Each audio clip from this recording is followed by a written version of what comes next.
Why just her classroom? Why only her? Children. I love those kids. I'm so excited to talk to you because when we talked before the movie came out, it was my favorite thing, but like we couldn't talk about anything. Yeah. Like we couldn't even say the word witch, but I'm curious for you. I mean, the movie has kind of taken a life of its own. What to you is the most unexpected element that people have gravitated towards or just took hold of? Oh, man. I mean, I was kind of hoping that Gladys would be a thing. And it's been a very pleasant surprise to just see how much of a thing that Gladys has been. It's been weird for me because I haven't been in America since the movie came out. I've been in Prague. So I went to see it here and it was like kind of an empty theater and it was like kind of a bummer. But so I get reports from my friends in the States about like, dude, people are talking about the movie and I kind of have to take their word for it. But then, I go on the internet and I see a lot of people dressed up as Gladys. It gives me no end of joy. I think every red wig on Amazon is back ordered. Like it is. Yeah. Halloween is going to be a lot of red wigs, I hope. That would be 100%. I don't know if you're familiar with Trisha Paytas, but she did like a podcast where she was just dressed as Gladys the whole time. It was amazing. Oh my God. Great. What are you doing in Prague? I'm prepping another movie. Oh, Resident Evil. That's right. Hell yeah. I have to say Josh Brolin's line delivery of what the fuck after he wakes up from the dream is one of my favorite elements of the movie and one of the best line deliveries of what the fuck I've ever heard. I would just love to hear more about that moment and whether it was in the script or when you're filming it, you're like, oh my God. I don't think it was in the script. It might be, I don't remember, but I think it was one of those things where, we were shooting it and he woke up and I was like, just yell what the fuck. And he was like, and we kind of just dialed it in over a few takes. And it was one of those things, I think it was like take 3. He says it was take 6. I remember it being only 3, but it was like one of those takes where when he said it, I knew it. I was like, that's it. Like, we got it. And it's really just a testimony to his innate sense of timing because he knew exactly when to like calm down and then say it. He laid it out so perfectly. He's a very funny guy.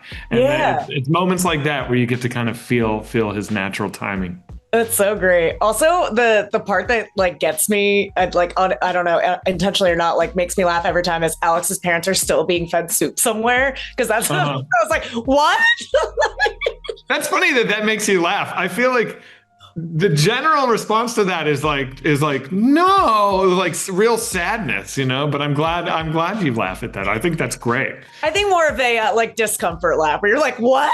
They're still eating soup? Well, I'll tell you, in the original, when I first showed it to an audience, it had no voiceover at the end. So it was just, we push in on his parents and then we push in on Matthew with those vacant eyes and then it's over.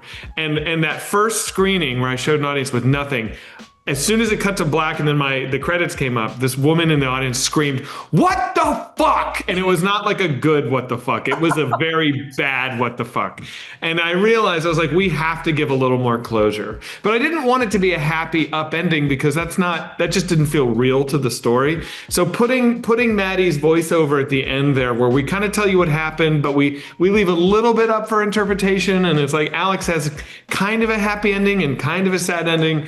To me, it felt appropriate. It felt like correct. Yeah, he's living with a chiller aunt and his life is chiller. It's chiller. Not as good as it was, but it's not as bad as it was. It's It's like some of the kids start talking eventually. Yeah.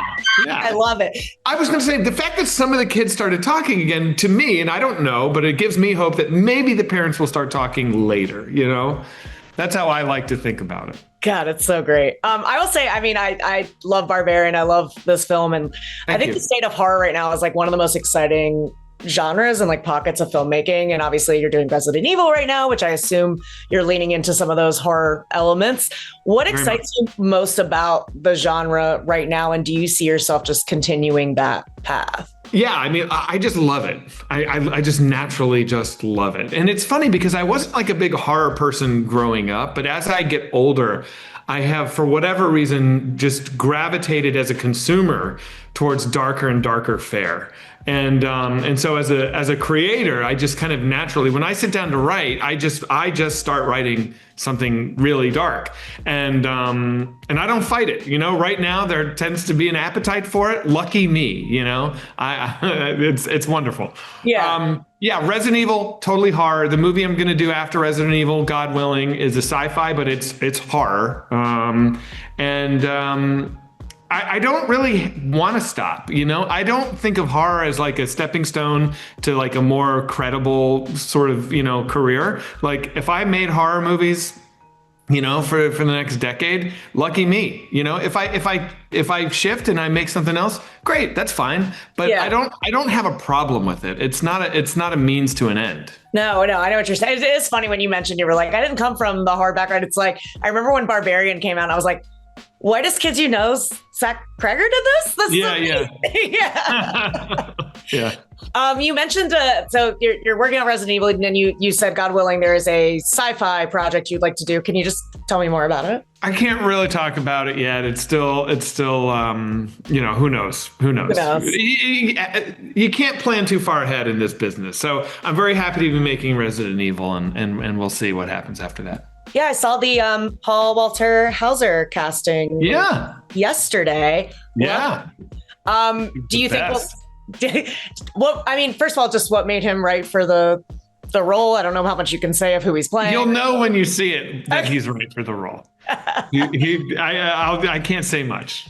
Do you think we'll see any of the Weapons or Barbarian cast pop up, or do you have an idea of? Oh yeah, you'll see some of the Weapons cast pop up. Okay. Austin Abrams is the star of the movie. Dude, when I'm rewatching the movie, I obviously was like, he's so great, but he is like, oh, he's fantastic. Incredible. Yeah. No, he is unbelievably good. And I think the sky's the limit with that guy. And when someone comes along like that, you grab him with both hands and you hold on for dear life. And I'm thrilled that he's doing Resident Evil.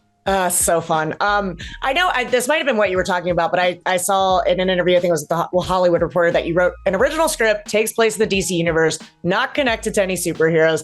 Is that putting that out there as a manifestation thing, or is that something that you're talking about? Well, no, it's funny. I talked about it when I was doing the press for Barbarian, and at that time, before Barbarian came out, I was really a nobody, and not like I'm a big hot highfalutin guy now, but like Barbarian was an unproven, untested movie. And so I kind of was putting it out there, like not strategically, not intentionally, but I was excited. I loved the script. I still love that script.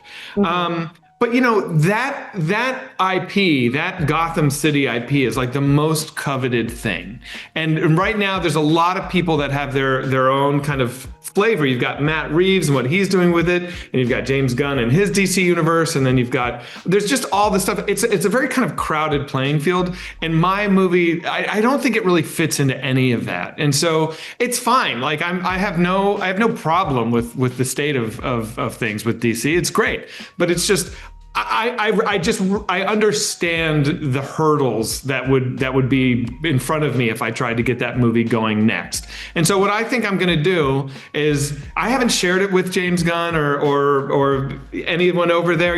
It's just one day when the time is right, I'm just going to leave it to the universe, and that door will open and I'll happily step through it. But I don't think it's going to be this year or next year or probably the year after. Well, I would love to see it. I'm a huge fan. My time is up already. It's a great story. I gotta say, it is.